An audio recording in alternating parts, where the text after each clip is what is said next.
लागाणी. आपण सर्वांनी हात वर करून टाळ्या माझ्यासाठी वाजवल्या.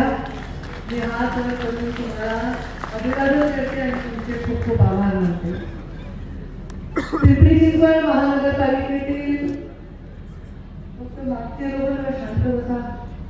पिंपरी चिंचवड महानगरपालिकेतील आज सार्वत्रिक निवडणूक आहे.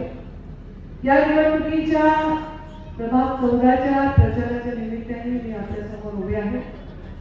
या प्रचारामध्ये माझा पक्ष भारतीय जनता पार्टी या पक्षातील सर्व माझे अधिकृत उमेदवार म्हणजे कैलाश कुटे उभारून एक मिनिट सगळे पुढे, मिनल यादव, ऐश्वर्या बाबर, प्रसाद शेट्टी हे चारही उमेदवार आपण येणाऱ्या 15 तारखेला कमळाच्या फुलासमोरचं बटन दाबून प्रचंड मताने विजय करा असं आव्हान मी आपल्या सगळ्यांना करण्यासाठी उभे आहे. आता आपण बघू शकतो या चारही उमेदवारांना निवडून आणण्यासाठी प्रयत्न करत असलेले आमच्या म्हणजे पहिल्यापासून माझ्या लहानपणापासून मी बघते भारतीय जनता पार्टीचं काम करत असतानाचा चेहरा त्या आमच्या विधान परिषदेचे सदस्य आमदार उमाताई, आमचे छोटे बंधू खरंच ज्यांच्या विधान परिषदेवर जाण्याने एका वंचित समाजाला संधी देण्याचा आनंद आम्हाला मिळाला आणि त्यांनी खूप त्याच्या आधी हे मिळवण्याच्या आधी खूप राज्यभर काम केलं. मला अण्णासाहेब विकास महामंडळाच्या माध्यमातून काम केलं. अमित गोरखे जे आता आपल्या विधानसभेचे विधान परिषदेचे सदस्य आमदार आहेत. मंचावर उपस्थित सदाशिव खाडे, खरं तर नावं खूप आहेत पण मी प्रकाश बाबर आणि राजू दुर्गे आणि प्रतिभाताई लोखंडे यांचं नाव घेईन, कारण राजू दुर्गेंनी जी व्यथा मांडली त्याच्यामुळे त्यांचं नाव मी तरी विसरणार नाही घेण्यासाठी. आणि आमच्या बाबाताईंनी त्याच्याबद्दल देणगी व्यक्त केली. त्यांनी पण त्यांच्या मनाचा साधेपणा आणि राजू दुर्गे मोकळेपणा मांडलेला आहे. प्रतिभाताई यांनी खूप मोठ्या दिग्गज नेत्यांसमोर निवडणूक लढण्याचा त्या काळामध्ये एक मोठा शिवधनुष्य पेलवलं होतं. मुंडे साहेबांच्या बरोबर काम केलं, त्यांचं नक्कीच नाव इथे घेण्याची आवश्यकता आहे. बाकी मी एवढंच म्हणेन मंचावरील सर्व मान्यवर, कारण असं आहे की सभेला उशीर होत आहे आणि पुढे आणखी 1-2 कार्यक्रम मला करायचे आहेत. खरं तर जेव्हा मी देवाची रोज पूजा करते, तुम्ही सगळे युट्यूब बघता, माझं कोण माझे युट्यूब बघतात बाबा बरंच आहेत की सबस्क्रायबर बरेच आहेत. तर हे युट्यूब बघताना मी रोज देवाची पूजा करते आणि देवाची पूजा करताना आपल्याकडे अशा एक प्रथा आहे की देवाला वाहिलेलं फूल आपण जेव्हा बाजूला काढतो त्याला आपण निर्माल्य म्हणतो आणि त्याचा आपण सुवास घेत असतो, कारण ते देवाचं असतं, त्याला फार त्याचं पवित्र असतं. तसंच मला जेव्हाही मी कोणते हार फूल तुरे लोक मला घालतात तेव्हा उमेदलेल्या फुलांकडे माझं लक्ष जातं. तसंच माझं निर्माल्य पवित्र असणाऱ्या माझ्या कार्यकर्त्यांकडे सुद्धा लक्ष जातं, कारण पक्षाला त्यांनी स्वतःचा वाहून घेतलेलं असतं, पण जेव्हा संधी यायची वेळ येते तेव्हा त्यांना दुर्दैवाने संधी द्यायच्या अशा कार्यकर्त्यांना पहिले मी नतमस्तक होते आणि त्यांना मी सलाम करते. राजू दुर्गेंनी जे बोलले ते निर्मल जाऊन ऐकत होते आणि त्या निर्माल्याप्रमाणे त्यांचं पावित्र्य मला वाटलं आणि अशा सगळ्या कार्यकर्त्यांसाठी मी खूप माझ्या भावना आहेत ते व्यक्त करते. आज जसं आता केशव गोळवेचं त्यांनी नाव घेतलं, पण केशव गोळवे यांना सुद्धा इच्छुक होते, पण त्यांना सुद्धा उमेदवारी नाही मिळाली, त्यांना सुद्धा कामाला लावते. आता कोणी गडबड करणार नाही याची खात्री मात्र मी देते. आज या निवडणुकीमध्ये प्रत्येक निवडणुकीमध्ये असंख्य कार्यकर्ते तिकीट मागत असतात. त्या असंख्य कार्यकर्त्यांना तिकीट देता येत नाही आणि कधी कधी मतं जिंकत असताना मतं जिंकण्याचा कार्यक्रम करावा लागतो आणि त्यावेळी काही बदल करावे लागतात, कारण शेवटी विजयाचं गणित बांधावं लागतं. तेव्हा थोडासा निर्णय घेताना खूप निर्दयी असा नेता वाटत असेल ती परिस्थिती होते. मी सुद्धा माझ्याकडे तिकीट वाटत असते जिल्ह्यामध्ये.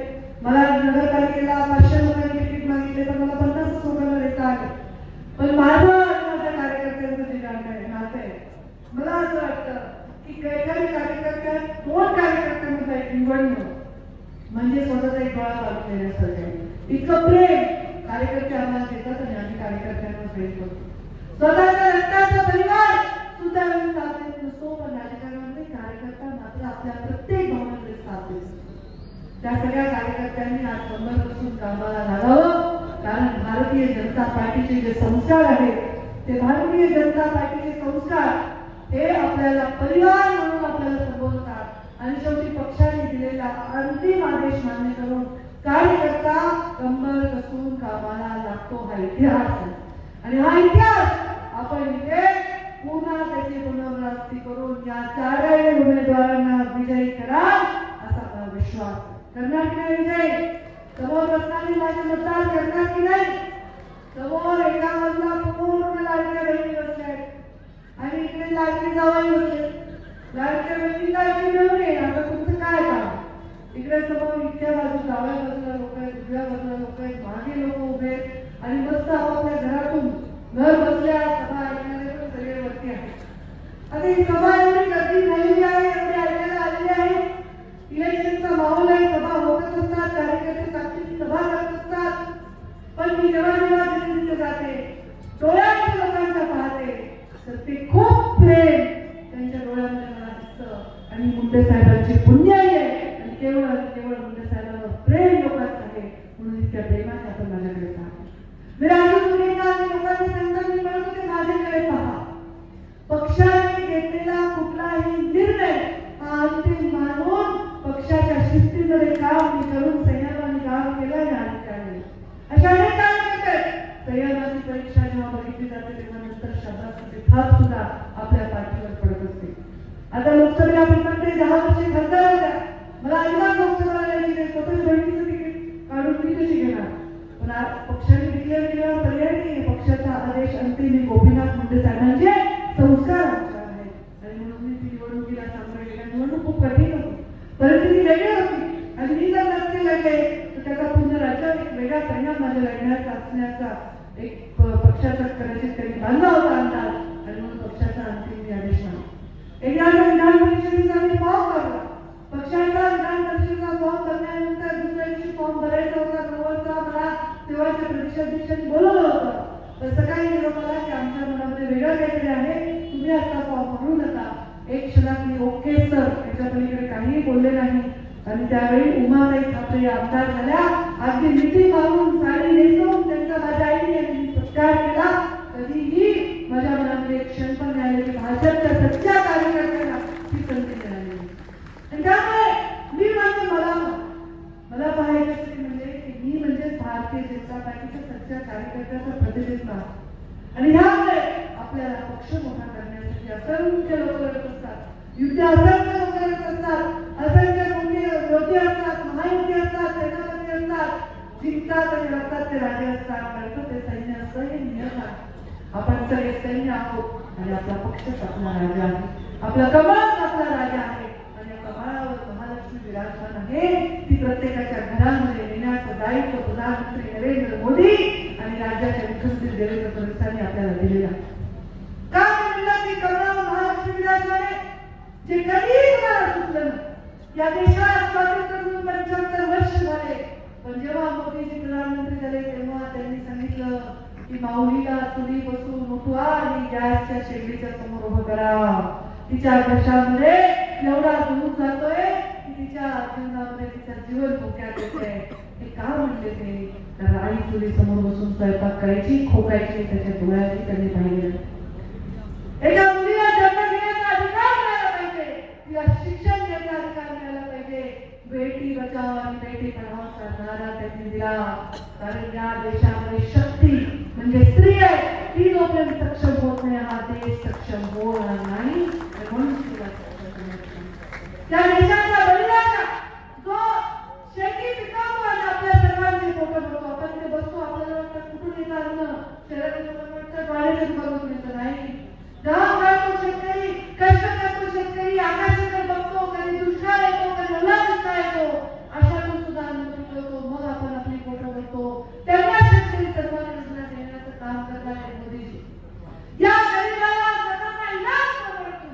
केवळ इलाजाअभावी अनेक लोक केवळ इलाजाअभावी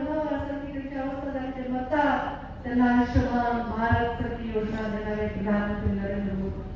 काँग्रेसच्या मंत्र्यांनी सांगितलं होतं या देशातून नरेंद्र रुपये मात्र तो गावापर्यंत पोहोचेपर्यंत त्याचे 15 पैसे होतात. त्याला पूर्णपणे नेस्तनाबूत करून 1 रुपया टाकण्याचा 1 रुपया तुमच्या अकाउंटमध्ये येणार ही व्यवस्था निर्माण करणारे, जनधन अकाउंट निर्माण करणारे, आधार कार्ड निर्माण करणारे, तुमची ओळख निर्माण करणारे प्रधानमंत्री नरेंद्र मोदीजी आज तुम्ही जनधन मध्ये आहेत. म्हणूनच लाडक्या बहिणीचे पैसे वेळेवर येतात. नाहीतर तुमचे लंपास झाले असते, दुसऱ्या कोणी म्हणजे असते हा या आजार लाडक्या बहिणी, पण तुमच्या अकाउंटमध्ये पैसे जमा होतात हे दूरदृष्टी. चंद्रावर या कठीण असेल आपल्या बाजूच्या देशाने आपला अन्याय केला, गोळ्या घातल्या, माझ्या नागरिकांना विश्वास तर त्यांना शिक्षा देणारं कर्तृत्व करायचं असेल तर त्याला प्रधानमंत्री नरेंद्र मोदीचं प्रकट नेतृत्व होतं. भारताची प्रतिभा जगामध्ये पूर्ण मोठं करणारं काम करणारं नेतृत्व म्हणजे प्रधानमंत्री नरेंद्र मोदी आणि त्यांच्याच विचारांवर त्यांच्याच संस्कारांवर तयार झालेले आता आमचे मुख्यमंत्री देवेंद्रजी फडणवीस. आज का माहिती का सांगा, आज जी स्त्री लक्ष्मी होती ना, जी देत होती लक्ष्मी सतत धन, जी महाकाली होती, जी गरज होती, ज्या असुरांना कोणी नाही करू शकत, स्त्रीला सुद्धा शकतात तेव्हा तिचं आव्हान केलं जायचं.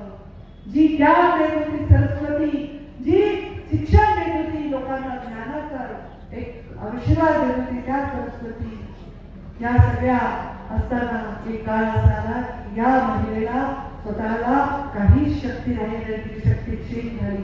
तिला सन्मान म्हणून हे एक प्रतीक आहे की आम्ही लाडकी बहीण मध्ये.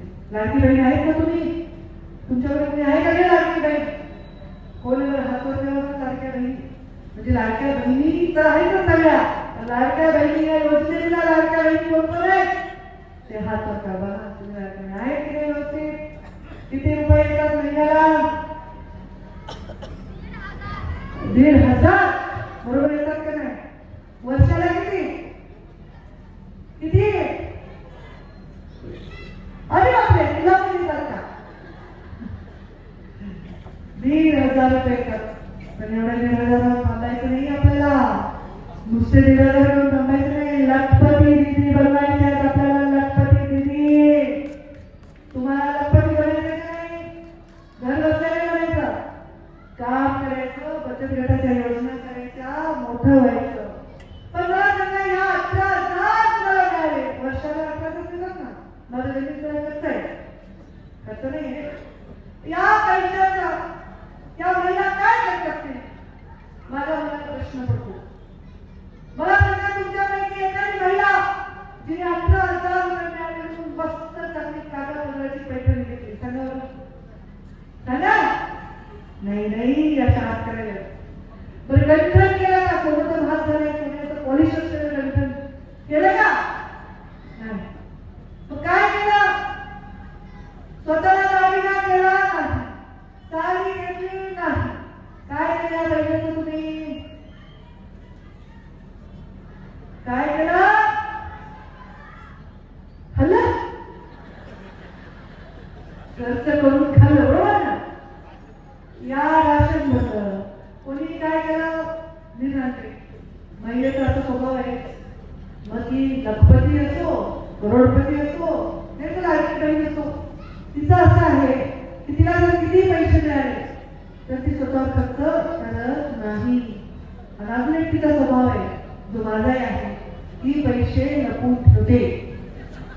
तर सगळ्या हसलं, लपून ठेवते. कोणी जर घरात विचारलं नवऱ्याने पैसे द्यावे तुझ्याकडे नाही, म्हणते नाही कुठून पैसे, तुम्हीच महिला देत नाही, त्याच्यात ते भाव होते माझ्याकडे कुठून पैसे. पण तिच्याकडे पैसे असतात, ती लपवून ठेवते पैसे. कुठे लपवून ठेवते? साडीच्या गटात, साडीच्या घरी, देवघरामध्ये. आता पत्ते बदला ह्यांना कळले, उद्या गडबड होईल तर हे पत्ती लपवून ठेवते. आणि ते बचत, त्या पैसे ती बाहेर काढते जेव्हा आपल्या घरामध्ये एखादा क्लास लावायचा आहे, मुलाला तर पैसे दिले वडिलांनी, पण मुलीला पैसे द्यायला त्याच्याकडे पैसे नाही. मुलगी रडते, हा भेदभाव का? भैयाला पैसे दिले,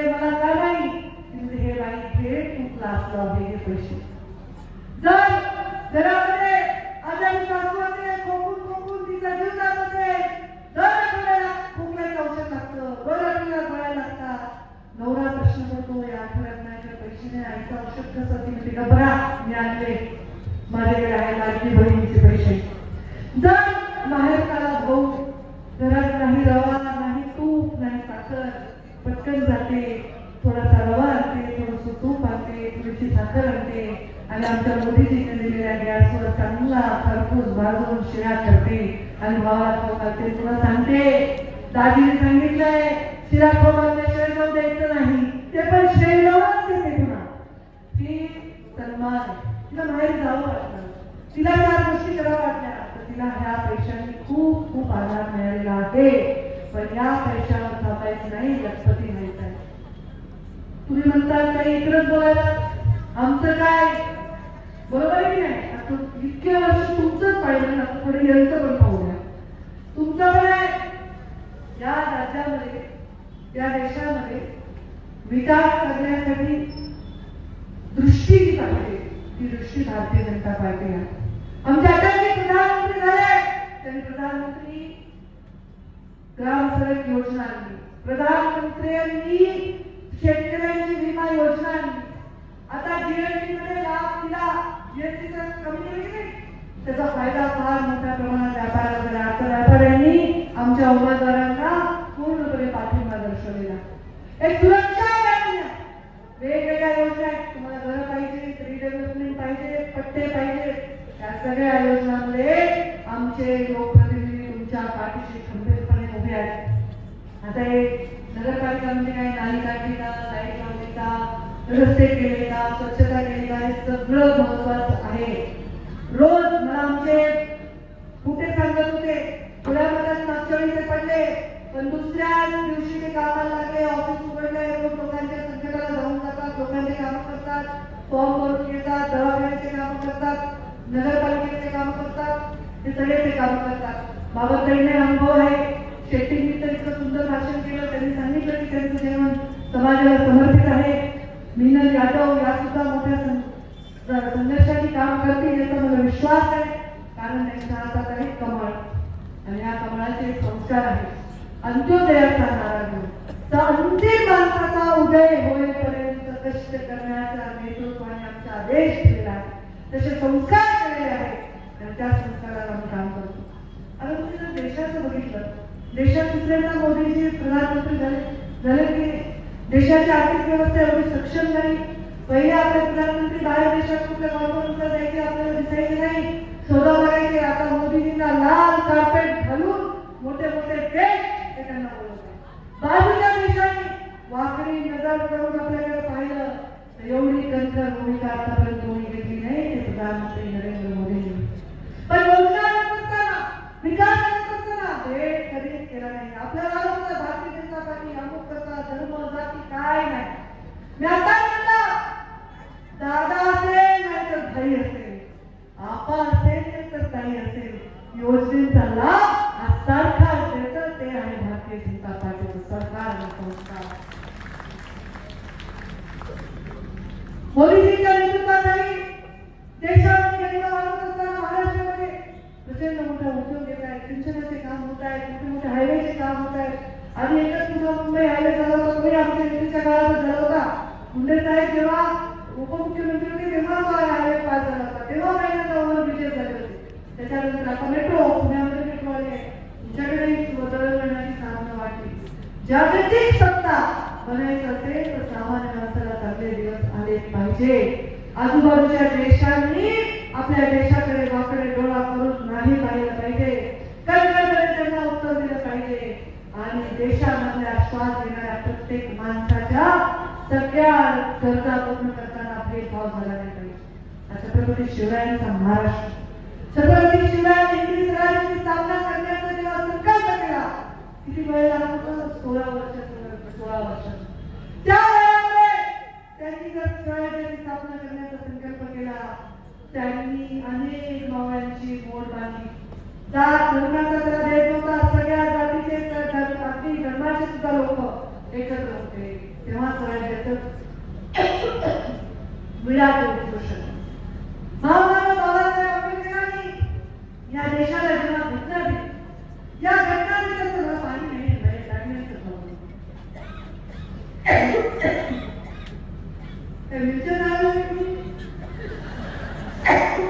तुमच्याकडे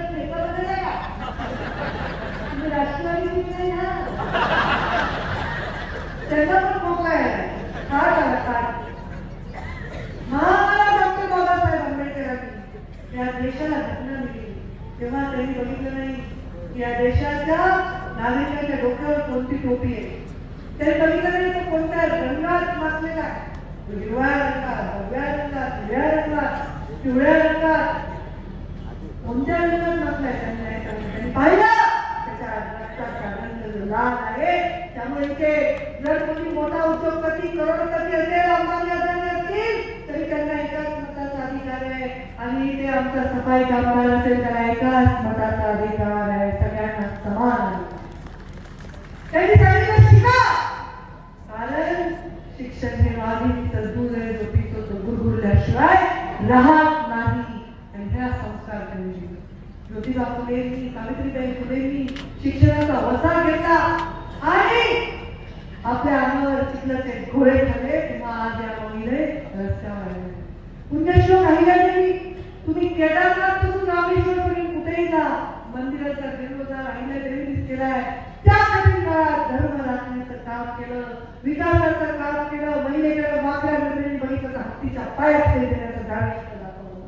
आमच्या जिजाऊंनी शिवबांना घडवलं, आमच्या रमाबाईंनी महामानवाला घडवलं. हे सगळं करत असताना त्यांची शक्ती त्यांच्या मागे होती. म्हणून मी या विषय बोलते. असं म्हणतात की शिव जर त्याच्यातली शक्ती काढली तर शव होतो. ही शक्ती आहे म्हणून बोलली. म्हणून बोलले कारण शक्तीचा युग आहे. शक्तीचा युग आहे तर स्त्रीचा सन्मान झाला पाहिजे, स्त्रीला अधिकार दिले पाहिजे, स्त्रीची शक्ती वाढवली पाहिजे. म्हणजे कलियुग तुम्हाला कठीण जाणार नाही. कारण कलियुग फार वाईट आहे बाबा. बाप बापाला लेकरू बापाला बाप म्हणे ना, आईला आई म्हणे ना, आई बाबाला घराच्या बाहेर काय भाषण करू का नको. इतक्या वेळ मला तुम्ही दुसऱ्याकडे मला नाही मिळत. हे कलियुग फार वाईट आहे. सतयुगात भांडण कुणाचे होते? सतयुगात भांडण होते नाही रे राक्षसाचे. राक्षस तुमचं बरोबर आहे पण युग चुकलं. द्वापर युगात भाऊ भाऊ लढले. आता कलियुगात स्वतःशी लढाई आहे. आणि या शक्ती आम्हाला या लढाईतून बाहेर काढतील. आणि हा विश्वास मोदीजींना, हा विश्वास देवेंद्रजींना आहे म्हणून आपण शक्ती देतोय महिलांना. म्हणून तुम्ही शक्ती द्या, शक्ती व्हा आणि या शक्तीच्या बरोबर शिव म्हणून राहा. आमच्या या कमळावर विराजमान लक्ष्मी तुमच्या घरासमोर येणार आहे. तिला नाही बोलू नका, दार उघडे ठेवा आणि लक्ष्मीचं स्वागत करा. लक्ष्मीच्या रूपात येणाऱ्या योजनांचं स्वागत करा, विकासाचं स्वागत करा. ज्यांनी या देशावर राज्य केलं, आज शतक या देशाला काही केलं नाही, गरिबी केली, फक्त त्यांच्यावर विश्वास ठेवू नका. आमच्या नेतृत्वावर विश्वास ठेवा. आमच्या नेतृत्वावर विश्वास ठेवला म्हणून मध्य प्रदेशमध्ये राज्य आहे, बिहारमध्ये राज्य आहे, दिल्लीमध्ये राज्य आहे, राजस्थानमध्ये राज्य आहे, गुजरातमध्ये राज्य आहे, हरियाणामध्ये राज्य आहे. सगळे राज्य आमचे आले तर आमची पिंपरी चिंचवडची जनता काय खुली आहे का? ज्याच्या दिल्ली सरकार, ज्याचं राज्यात सरकार, ज्याचा मुख्यमंत्री राज्यात त्यांच्या पाठीमागे ठेवले राहील. आम्हाला विश्वास आहे तुमच्या सर्वांनी विकासासाठी येणाऱ्या 15 तारखेला सकाळी लवकर उठा.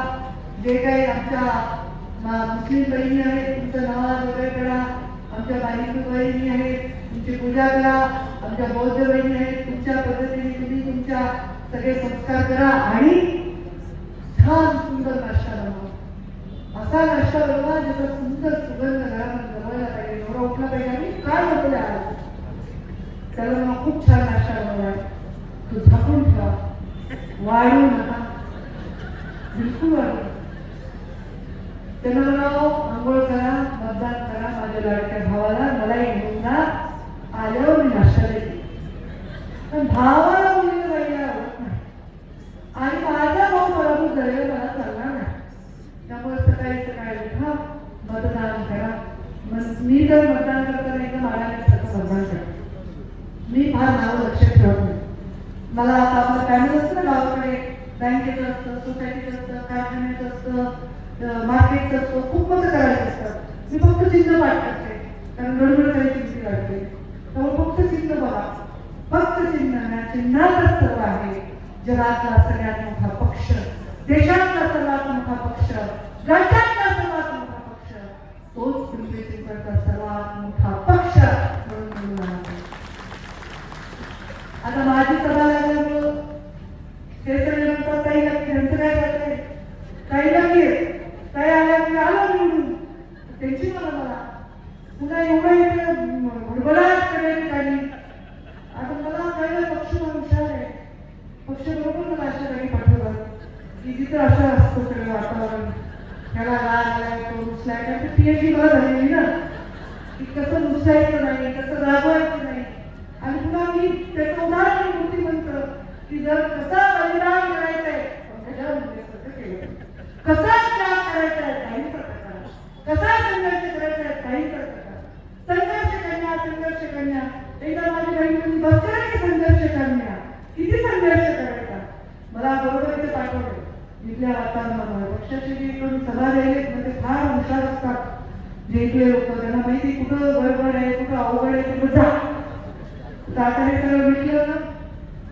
हो राजू तुमच्या ऑफिसला मी आले ते दोघं बसले बघा गोळले तुम्ही शेजारी एवढं भाषण करून गळत घालून हे यांच्या घरी मी यायचे 2017ला तुम्ही नाराज झाले ते तिकीटाच्या 17 नाही त्याच्या आधीच्या 12ला मी पण एवढी वर्ष लढायला मी काही लहान नाही आहे सूर्य मला 2-3 वर्षात मी काही लहान नाही आहे मी पण एवढं 25 वर्ष लढली राजकारण करायला ते रुसले होते तेव्हा ते दुःखी झाले तेव्हा मला बाबा म्हणजे माझा खास कार्यक्रम बाबा असतानाची गोष्ट आहे त्यांच्या घरी मी तेव्हा वर्षात होते तेव्हा त्यांचे तिकीट कटलं होतं आणि मग केशव म्हणून ती घाली त्यांनी सांगितली आता त्यांचंही कटलं बघा कर्म आता तुम्ही दोघे शेजारी बसावं म्हणून हे काढलं आता माझं तर गोपीनाथ मुंडेंनी बीजारोपण केलं पहिली निवडणूक नांदेड आणि शेतकरी लढली तो मतदारसंघ एका क्षणात संदर्भामध्ये बाबांनी माझे कार्यकर्ते येऊन घडले माझ्याकडे विधानसभेच्या निवडणुकीनंतर की काही आम्ही तुमच्या खूप नाराज आहे कमळ सोडून तुम्ही घड्याळ वापरायला बोलले मला तर युती होती काय प्रचार करताना कंट्रोल व्हायचं सारखं नाही मनात बांधलं मी तुला जाऊ दे पण आता तसं करू नका इथं कमळ आहे तिथं भाजप आहे ते दोघं शेजारी बसले त्यांचं ते बघून घेतील कळलं का आता आपल्याला उमेदवार बघायचा नाही आपल्याला चिन्ह बघायचं आहे आणि इथं जर मला पाठवलंय तुम्ही जर चांगला निकाल दिला तर इथली विकासाची जबाबदारी मी तुमच्या त्या दिवशी तुम्ही गुलाल लावणाऱ्या 4 लोकांना मी इथे येईल आणि मी इथे बसून तुमचे विषय मार्गी लावण्यासाठी तुमचं वचन पूर्ती करेन विश्वास आहे का मी खोटं बोलते असं तुम्हाला वाटतं का थँक्यू मला तेवढंच येत नाही बाकी सगळं येतं बरं मला लोक खूप म्हणतात काही खरं बोलत जाऊ नका खरं नका बोलत जाऊ खोटं काही तुम्ही सांगा एखादा मुलगा आला ते चंद्रावर जायचं तुम्ही हो ठीक आहे गावचे फोन असं कसं खोटं सांगता येईल पहिला जरा वेगळा होता आता खोटं बोलता येणार नाही लगेच गुगल आहे लगेच मोबाईल आहे खोटं म्हणणार आता बोलता येत नाही खोटं बोलता येतं एक वेळ खरं बोलायचं नाही पण गप्प बसेल पण खोटं समर्थन मी करू शकत नाही तर माझं बोलणं ऐका मी तुम्हाला विश्वास देते की मी तुमच्या विकासाचे विषय मार्गी लावीन उलट मी विधान करेन हा विषय मांडा विधान करेल हा विषय मांडा विधान परिषदेमध्ये आणि या विकासासाठी वाट तुमची मोकळी करून महामार्ग विकासाचा तुमच्या दारात आणून ठेवण्यासाठी देवेंद्र फडणवीसांकडून मी तुम्हाला आग्रह करेन आणि मग पुन्हा एखादी समाजाला संधी नसेल मिळाली तर नाराज होऊ नका आम्ही नक्की येणाऱ्या निवडणुकीत तुम्ही विजय दिल्यानंतर त्यांना संधी दिल्याशिवाय राहणार नाही आता विषय समाजाचा जातीचा धर्माचा बाजूला ठेवा आणि विकासाचा विषय घ्या मी सांगितलं की जेव्हा लाडकी बहिणीची योजना मिळते जात विचारली जात नाही स्त्री आहे आणि ती गरीब आहे एवढंच बघितलं जातं जसं शेतकरी सन्मान योजनेने जात विचारली जात नाही शेतकरी आहे एवढंच बघितलं जातं आयुष्यमानला जात विचारली जात नाही मुख्यमंत्री सहायता निधीला जात विचारली जात नाही धर्म विचारला जात नाही ज्यांना काही करता येत नाही ज्यांना विकास करता येत नाही ते मुद्दे असे मांडत राहतात या मुद्द्यांच्या बाजूला टाकायचं काम या निवडणुकीतून आपण सर्व करा या मंचावरच्या लोकांचा आम्ही बघून घेऊ तुम्ही कमळाचा फूल फक्त लक्षात ठेवा ठेवणार ना कमळाचं फूल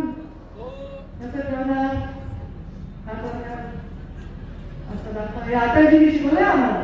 अटलजी अशी लढाई म्हणून असं करू नका म्हणायचे का तेव्हा काँग्रेस बरोबर भांडण ते म्हणजे हात पण कमळाचं फूल